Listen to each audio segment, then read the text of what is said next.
Sam Harris, thank you very, very much for your time. The reason why I was very, very keen to speak to you is because we are, in case no one's noticed so far, in a war with political Islam, with jihadist Islamists, however you want to call them, and it's pretty much a world war right now.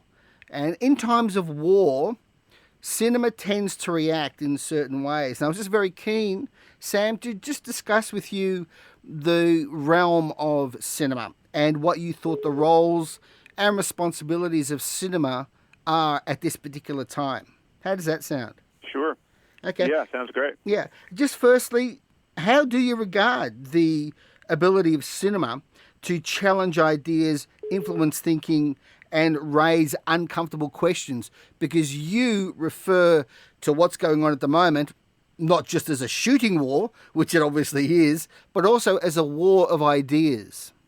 Yeah, and I should emphasize it really is principally a war of ideas. I mean, obviously, there are many more people with bad ideas who are, to whatever degree, supportive of those who act out on those ideas, and there are people who are actually acting out as jihadists or even as political Islamists at the moment. So, I think it is ultimately about persuading the current generation and certainly future generations that we all share the same kind of cosmopolitan and liberal and tolerant and pluralistic values that the civilized world has staked a claim to, and it's a very hard-won claim. It's taken us hundreds of years to get out from under the shadow of our own theocracy in the West, and we're witnessing that struggle in the Muslim world. But it is a struggle we have to figure out how to influence, very quickly and forcefully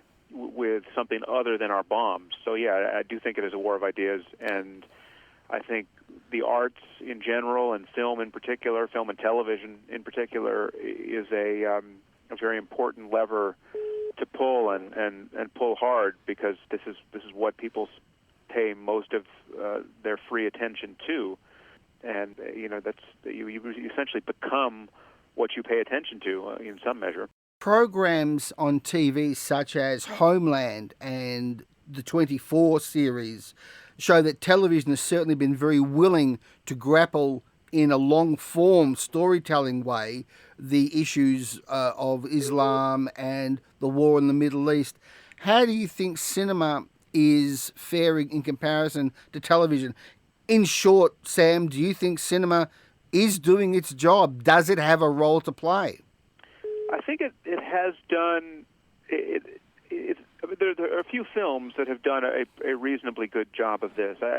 Maybe before we talk about specific films, I think just in general, in the abstract, I could say what I think we should be able to communicate, which is a morally complex and accurate picture of the problem. And so many people are leery of any film or television show that seems to caricature jihadists or Islamists as just being mustache-twirling, prototypically evil people, and not sincere, not complicated, not filled with a list of their own grievances, some rational, some not, which as they are in reality. And I think so. I don't think we want to caricature the problem, but we also don't want to shy away from painting it accurately in terms of the moral disparity between ourselves and our enemies. There really is a difference between ISIS, or the Islamic State, and everyone who wants to destroy ISIS.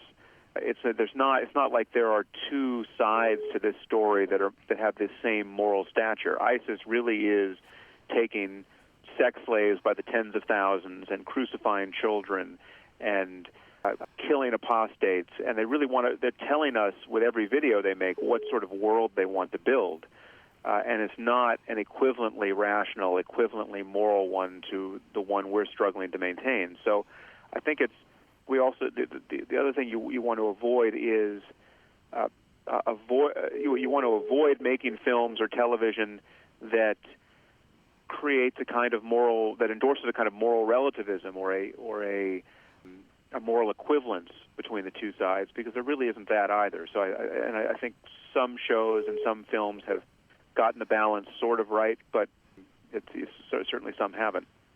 Are there any particular films, Sam, that you have in mind? Any films I have in mind? Yeah, I mean, Zero Dark 30, I guess, is one that springs to mind, where it was a pretty, Right. it was a pretty unapologetic right wing.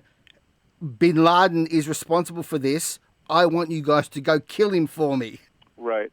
Well, I think I like that film. I thought, they received a lot of flack for having depicted some things inaccurately, or at least in ways that remain controversial. And so we obviously don't want to falsify history, and if we don't actually know the true history at any point, then it's difficult to make a film that is not going to get you punished. But I thought that was a very good film. I also thought The Hurt Locker was a good film. And I think we should be unapologetic about painting the truly bad guys, the truly committed jihadists, in as dark a terms as possible. But we shouldn't paint them in psychologically inaccurate terms. It's not that it's not that Osama bin Laden was evil, right? Or it's not that jihadists in general are evil people. I don't think there's any reason to believe that ISIS is acting like a bug light for the world's psychopaths, just drawing all the people who would be eager to commit murder anyway to the Middle East to join them to commit murder for their list of reasons. And this is a genuine point of confusion for many people. Many people think that good people are going to behave well and bad people are going to behave badly, and religion in this case is just being used as a pretext. All these people who are waging jihad would be doing terrible things anyway. They just happen to be doing it in the context of this quasi-religious political justification. That is something that I think is absolutely untrue. I think that the true horror of our circumstances, you have that bad ideas are on some level scarier than bad people. There are not that many bad people in the world. There's some bad people, but there are a lot of good people who, under the sway of bad ideas, can behave as badly as even the most evil people who have ever lived. And that, I think, that has to be depicted. And it's not, I can't really cite too many examples where people where filmmakers or television makers have grappled with that aspect of it. Political correctness really is something that you are worried has hamstrung artists and possibly filmmakers in depicting exactly what's going on. That's the case, isn't it? The political correctness can really be a problem. Yeah, no, I think it is a terrible problem. It stifles conversation on the most important topics that exist. Well beyond this particular problem. I mean, we can't talk about racism and racial inequalities without walking on eggshells. We can't talk about the problems in specific communities that are visited on those communities more than other communities. It's a huge problem. It's just the intellectual integrity and honesty and candor really stop once political correctness gets humming, and there's nothing more important than intellectual honesty on these topics. I'm keen to know what you thought of the American Sniper phenomenon, a film that did much better at the box office than even the studio was expecting. What do you think happened there with that movie and the audience? Well, I thought it was a pretty good movie, frankly. I think it's a slightly broader movie than The Hurt Locker or Zero Dark 30, but I thought the performances were pretty good. I thought Bradley Cooper did a good job of acting like Chris Kyle, and I thought it was faithful to the book, and it captured the interest. Obviously, many people are now very interested in how we wage the war on terror in particular, and just what it's like to be a special ops person doing that job. So it did inherit a lot of the interest that Navy SEALs have now in the U.S. So I thought it did a pretty good job. I saw the backlash against it It seemed, many people thought that it was glamorizing war. But again, I think there is a morally complicated view of this situation that we have to find some way to articulate and certainly not lose sight of, which is it's totally possible to have been against the war in Iraq, to think the war in Iraq was a terrible idea, but to also acknowledge that once we were waging it, we were not the bad guys. We were doing our best not to produce collateral damage. We are the people we were fighting. The jihadist insurgency really was the source of just internecine misery for the Iraqi people. You have Shiite death squads kidnapping Sunnis and drilling holes into people's heads, and the Sunnis returning the favor.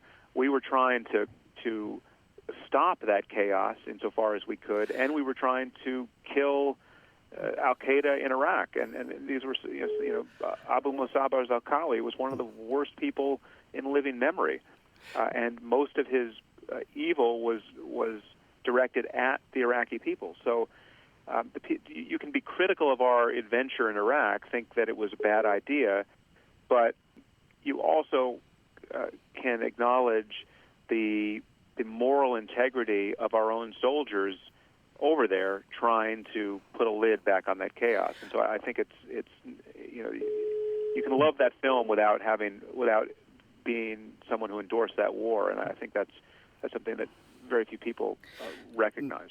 Sam, that was really one of the most interesting dimensions of American Sniper, that in actually doing something that has become very unfashionable in America, and that is to actually come out and say, listen, we're not perfect, but we are the good guys in this, was a very politically incorrect thing to say that it appears the American public wanted to hear. So in a way, the film did break through that political correctness barrier and actually revive an idea that, Americans are, at the end of the day, on the right side of this fight.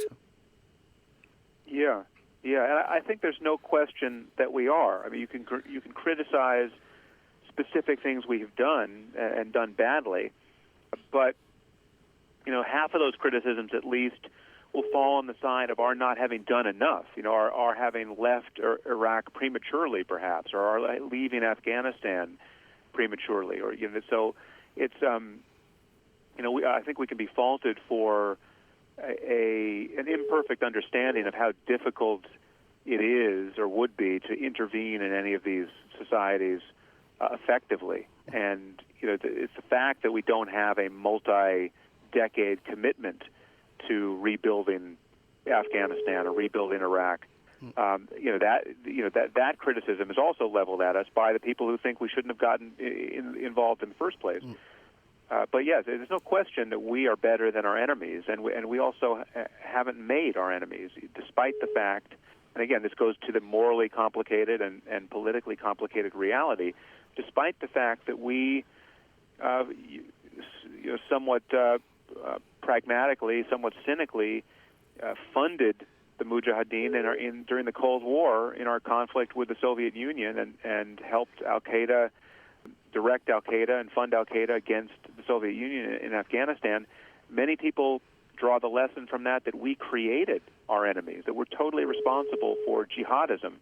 And there's no reason whatsoever to believe that. I mean, it's complicated, but we would have if you stood at the gates of Vienna in the year 1643, you would have seen the problem of jihadism. And the problem of jihadism predates America. It certainly predates our recent adventures in the Middle East, and it was something that has been, it's been simmering for over a millennium, really, and that's something that we're going to confront in a variety of forms, whether or not we intervene on any specific occasion. Okay, so Sam, let's now hopefully do something that you might find a bit enjoyable, and that's just have a bit of a skip through the genres and see how various issues might be tackled by various types of films. Now, the Monty Python film Life of Brian is probably one of the most famous and controversial comedies of all time. in which it dealt with the concept of organized religion and its faults and its fallacies. Now, I dare say that the one thing that the world needs right now is a Muslim version of the life of Brian that is that bold and that politically incorrect. What do you think about that? What things would that type of film be able to address? Well, I totally agree that the world needs that, and but prior to some intrepid filmmaker making that film, what needs to happen in the Muslim world is a kind of revolution in their tolerance for that kind of criticism and irony. I mean, there's just Ayatollah Khomeini was famous for having said at one point that there are no jokes in Islam.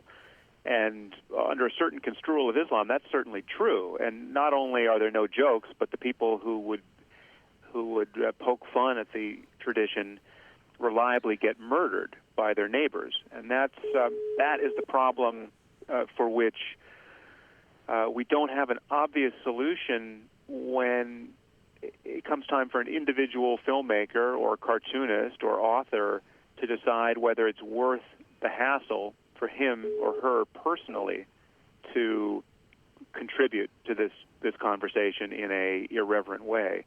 So you have to picture what it would be like to be the filmmaker who and the studio who funds his efforts or her efforts to make that first film. And at the moment, it looks like a suicidal project, and not just in the Middle East. It looks like a suicidal project even if you're making it in New York, and that's a huge problem. We have to just acknowledge that the status quo here is one in which we have already lost our freedom of speech on this topic. We reliably practice self-censorship on this topic in a way that we don't on any other topic under the sun, and that has to change. But it's very hard to see how you would change it without recommending that any one individual take an inordinate risk. I mean, we sort of all have to step into the light together and have 10,000 people suddenly do this. And that's there should have been 10,000 Salman Rushdies the day after the fatwa came down on him, and there weren't, and that's why he had to go into hiding for a decade.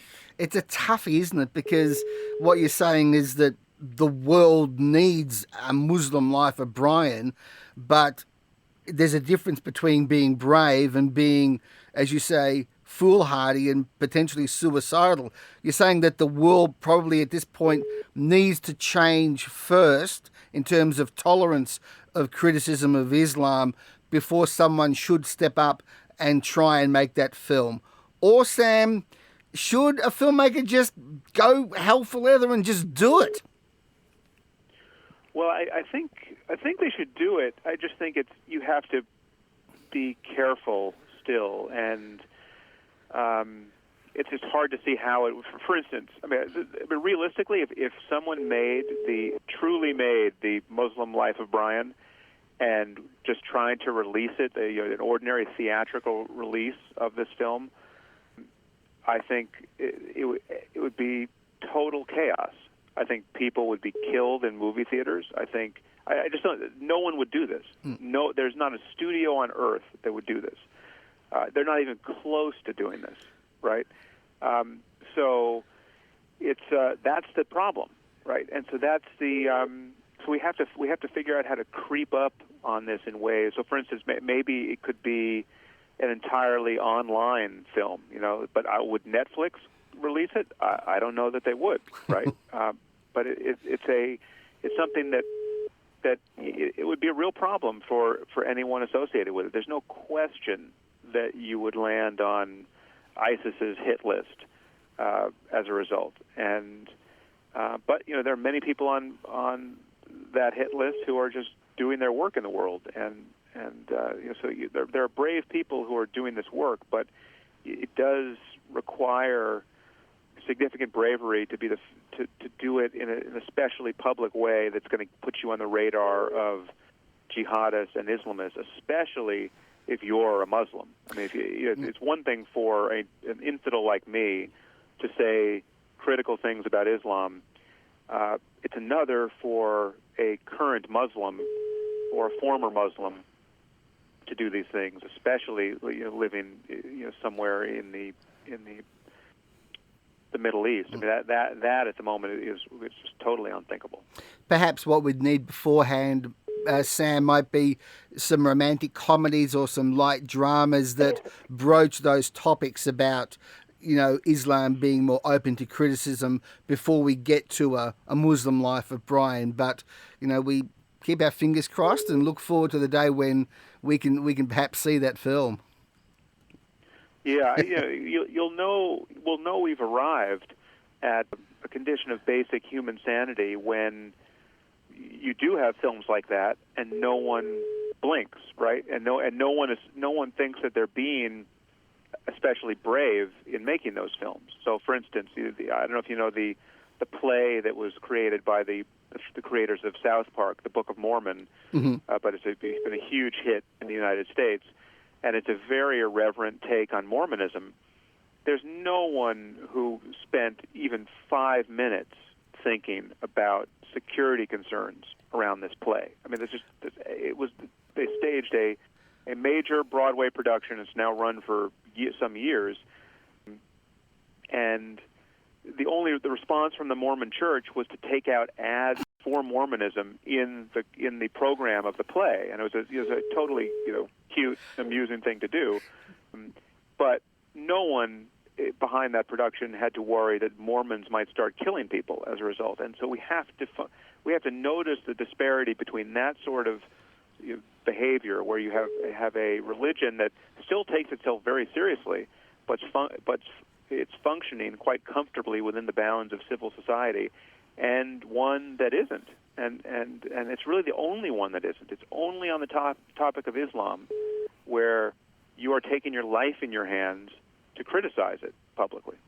It really is the case, and this is just a quick question, that the more that a religion can absorb and take and withstand criticism and ridicule and satire, the more robust it is. Yeah, well, it's obviously a sign of weakness that you can't. If you don't have a sense of humor, just look at what is being said here. It is a resort to violence in the face of criticism, and in many cases, not even criticism. It's a resort to violence in the face of irony, or just aesthetics that you don't like, and it's such crazy behavior. I mean, it is the behavior of a individual psychopath, but you have a culture that is allowing non-psychopaths to be ruled by these same kinds of intuitions. So it's just quite amazing to be told by a group of people that if you don't abide by our norms, if you don't abide by our taboos, we are going to kill you. And our taboos extend all the way toward you even drawing a stick figure representation of our favorite holy person, which is really what we're talking about. I mean, I don't know if you know the cartoon South Park. Once, in response to the Danish cartoon controversy, they decided to put Muhammad on their cartoon, but they obviously weren't foolhardy enough to put Muhammad actually in the cartoon. So they made a joke of the whole thing about how you couldn't depict Muhammad, and they put him in a bear suit. So on the cartoon, the actual only visual image was of a bear, of somebody in a bear suit who was supposed to be Muhammad dressed like a bear. But at no point did you ever see Muhammad, and you just have a discussion about the fact that he's inside this bear suit. Even that was so terrifying an enterprise that they had to pull that cartoon off the air for security concerns. They got death threats, and the Cartoon Network, which airs South Park in the United States, just caved in to the fears that this was really going to be a serious problem for them. What kind of James Bond film would you like to see next? And what kind of superhero film would you like to see next in terms of them dealing with what's going on right now? Well, that's a question I haven't thought about even for a second, but my first response it never occurred to me to wonder about this, but my first response would be that it would be great to have a storyline which made a kind of a counter-jihadist effort on the part of a Muslim protagonist be just as sexy and glamorous and energizing as the jihadist effort. So just imagine someone, for the same kinds of energizing reasons, going to wage, counter jihad, but not doing it as an infidel who is obviously one of the good guys against the bad guys, but who's very much in the same culture from which we're reliably seeing so many bad guys spawned, and without having to disavow the religion, to wage an effort against ISIS. So just imagine, because infiltrating ISIS as a Muslim and fighting there. I think that would be a very refreshing character to flesh out. And, mate, let's just quickly, with superheroes, all the villains are always abstracted. They're always from another dimension or from outer space or something. How would you deploy a superhero? Well, I like I don't watch a lot of superhero films. I think that the distinction between the superhero that's essentially just using magic, he really is, he's non-human, and the one who is just a very clever human, someone like Iron Man, I think that's an interesting distinction. And I think in the end, it's probably more positive to show that real human ingenuity can produce kind of magic level changes in our world, rather than waiting somebody from Krypton to come help us. We can, I think it's sort of the Iron Man versus the Superman approach to things.